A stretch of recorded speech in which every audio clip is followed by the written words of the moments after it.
as you guys know, I'm always been extremely Pioli in, simply because I respect a lot what Pioli did for Milan, that literally took a team of nobody and slowly, step by step, is growing a team of champions.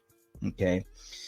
But when I say this, to also have respect for his work, that he's a manager that is growing, sometimes people are still like, no, Pioli out, Pioli out. So, because you think that maybe I'm talking too much with passion, so now we know what we're gonna do, number guy.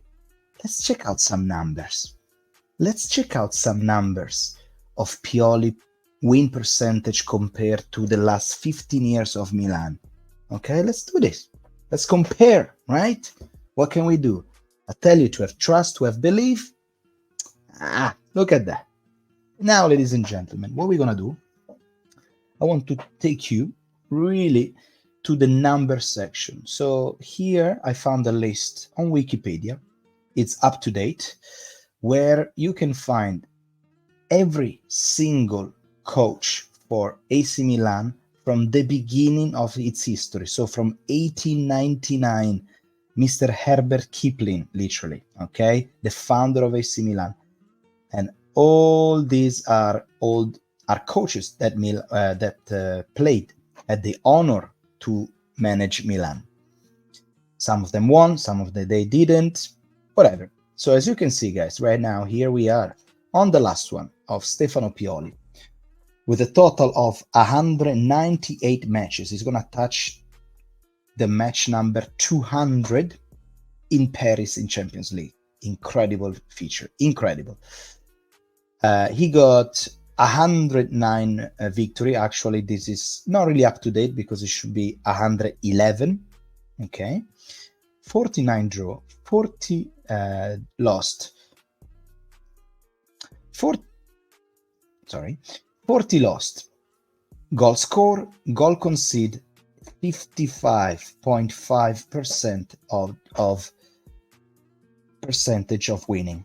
Okay, so there is more than half opportunity that Milan is gonna win that match, any match they're playing. This is a chart with Champions League, Coppa Italia, Campionato, everything included. 55%. Okay, right now Milan is doing really, really well. Look at that, 70% of victories. Then we got 48% of victory in the last season, 48%, and 60% of victory during season 2001-2022, for a total at the moment of 4 years of Pioli in charge, and we have a 55.5. So let's have a look who was the last coach to have this kind of trend. Giampaolo, 42, Gattuso, 48, Vincenzo Montella, 50%, Brocchi, 28, Inzaghi, Mihailovic, 35%, 50%, Sedor, 50%, Tassotti, well, he played one match, one victory, so yeah, 100%. Massimiliano Allegri, the guy who won the Supercoppa Italiana and the Serie A, the team that had Ibrahimovic, Robinho, Thiago Silva, Ronaldinho, Inzaghi, Seedorf, Gattuso, got the 51.12. Pioli, at the moment, is 55.05, okay? Allegri got 51%. We have to go back in 2009 when there was Carlo Ancelotti with a percentage of 56.67% number guy, right? And he won everything. He won Champions League, Coppa Italia, Supercoppa Italiana. He literally won everything. Let's go back again. Let's go back. Zaccheroni, one title, 43%. Who is here? Number 57, one of the best coach in Milan history. From 1991, from 1996, Fabio Capello has an average rating winning of 57%. He got 3 times Ballon d'Or winner, Van Basten. He got Baresi. he got Costa Curta, he got Maldini, he got Ruud Gullit. So he got a team that literally won everything. Before that, we got Sacchi, 54%. So at the moment, the percentage of winning of Pioli, it's higher than Arrigo Sacchi. I'm just talking about the percentage of victory. I'm not talking about the style. I'm not talking about the trophies won. I'm not talking about the impact that Sacchi had in Milan. Not even close by Pioli. Not even close. Same bald head, but not even close. But percentage of victory is higher than Sacchi. This is mind-blowing to me. It's mind-blowing. Then we go back again and we don't find anybody else in Milan history. Only Lidl here in the 60s, they got higher percentage. Nereo Rocco, 57%, the legendary coach of Milan. Gutmann, 56%. This is time of the war, of the Second World War, but without going in ridiculous time. Again, like Pioli has one of the best victory rating comparing already to the three of our best coach in history, which is Ancelotti, Sacchi, and Fabio Capello. Interesting as well, that's something that I wanted to show you, is when Ancelotti got that team, I'll show you what team Ancelotti had. Look at that. So Ancelotti, he stayed in Milan for 8 years. This is the team that they had. Abbiati, Rossi, and Fiori. Sebastiano Rossi, legendary Milan goalkeeper. I'm just saying some random name, okay? Look at the numbers 3. Paolo Maldini, Costa Curta, Calazze, Serginho, and the others, they were not really yet there, okay? But I think Paolo Maldini and Costa Curta, they already won a couple of Champions League, okay? Now, midfielder. Pioli, Pirlo, Gattuso, sorry guys, Peter, I will reply you later. Pirlo, Gattuso, Rui Costa, Ambrosini, Albertini, Donati, Redondo. Forward, Shevchenko and Inzaghi. I don't want to even read the others because these two, they already make a lot. Sheva and Inzaghi. So Ancelotti, when they start coaching Milan, had this team. Let me read the team that Pioli had when they started. And Ancelotti had 8 years to build it, to work it. 8 years. Pioli had Donnarumma and Antonio Donnarumma as a vice, as a second goalkeeper. We got Calabria. Substitute of Calabria was Andrea Conti. Central defender was Romagnoli and Kier. On the left side, we have Teo Hernandez and Diego Laxalt. Okay.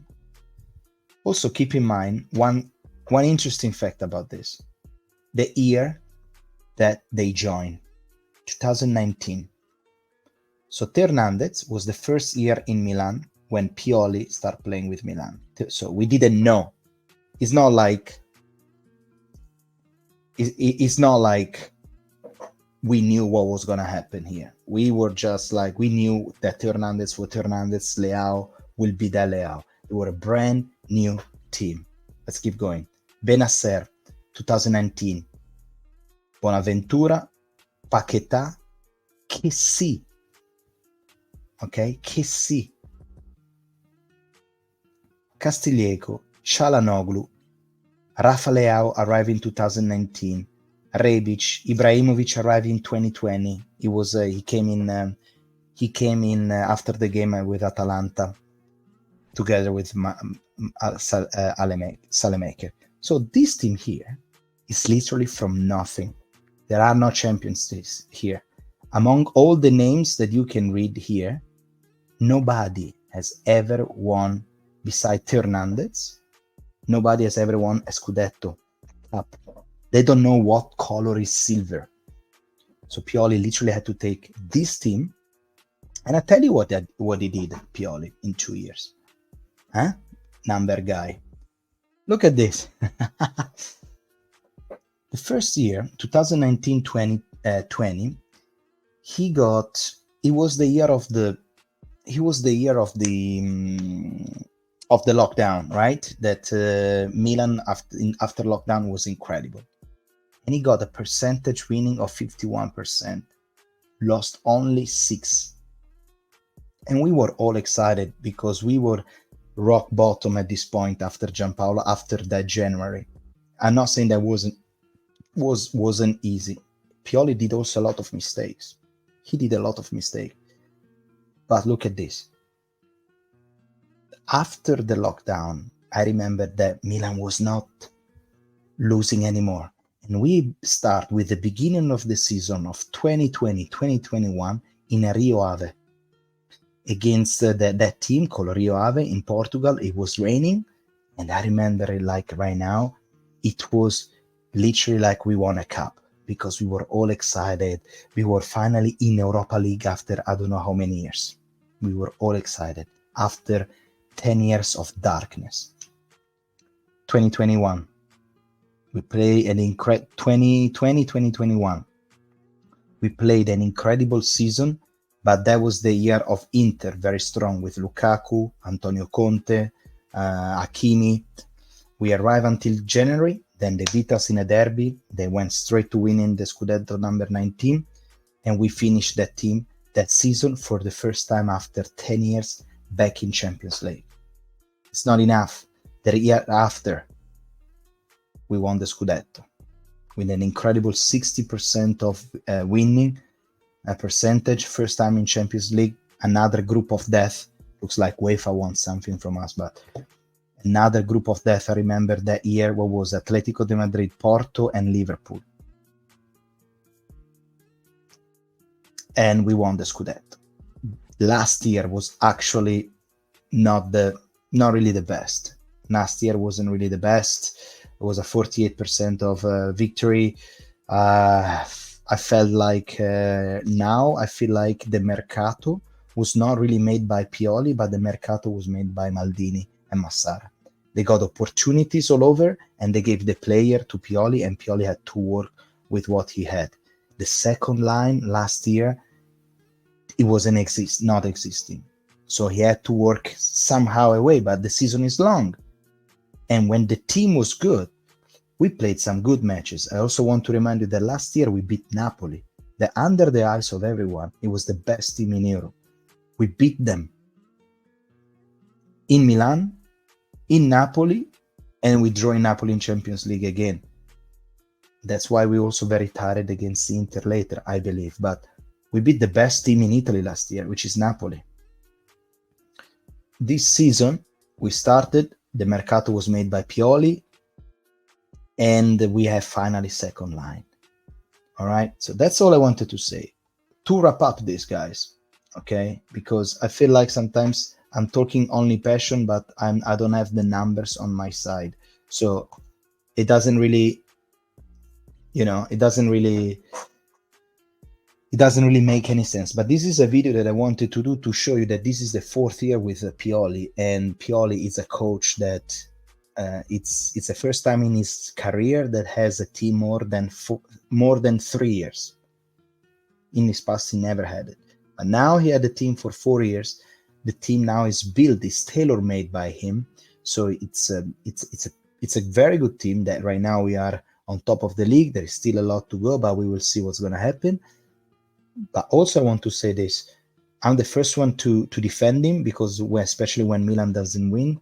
But also I'm the first one to say that this time maybe he was a little bit his fault. Because I remember, for example, against Derby, I think that was a lack of concentration. Mentally preparing the match, make sure that your team is there, and he messed it up. Yeah, sometimes he doesn't change Calabria for Florenzi, sometimes Adley is out, from a monitor we can see only certain part. We cannot see everything that is going on in the dressing room, in Milanello. We cannot see that. Last but not least, also I want to say that hopefully he can. Pioli to stay need to win something this season. This is what I believe. I want to give him full trust this season because things are going well, and we know that the Serie A is much more competitive in 24 than in 2019. 100% sure. But hopefully he can bring home at least a trophy. Otherwise, I don't know. Ladies and gentlemen, thank you so much for watching the video. Ciao.